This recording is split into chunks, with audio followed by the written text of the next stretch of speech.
Hello family, గత 7 ఏళ్లుగా స్వచ్ఛమైన అండ్ తాజా చికెన్ని మనందరికి అందిస్తున్న నాయక్ చికెన్ సెంటర్ వాళ్ళు ఇప్పుడు నాయక్ ఫాస్ట్ ఫుడ్ సెంటర్ని జమ్మలమడు రోడ్లో ఉన్న హంగరీ బడ్ ఆపోజిట్లో పెట్టారు. వీళ్ళ దగ్గర noodles, gobi, egg fried rice, chicken fried rice ఇలా 50+ ఫాస్ట్ ఫుడ్ ఐటమ్స్ అయితే ఉన్నాయి.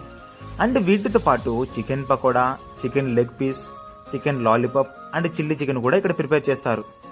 వీళ్ళ ఆఫర్ ఏంటంటే, మీరు ఏ ఐటమ్ అయినా ఫుల్ తీసుకుంటే 1/2 లీటర్ వాటర్ బాటిల్ని ఫ్రీగా అయితే ఇస్తున్నారు. ఇక్కడ మీ ఫ్రెండ్స్ అండ్ ఫ్యామిలీ మెంబర్స్ వచ్చి పీస్ఫుల్గా మీకు నచ్చిన ఐటమ్స్ని టేస్ట్ చేయొచ్చు. సో తప్పకుండా ఒకసారి విజిట్ అవ్వండి. ఇంకా ఏమైనా డౌట్ ఉంటే స్క్రీన్ పైన ఉన్న నెంబర్ని కాంటాక్ట్ అవ్వండి. Thank you.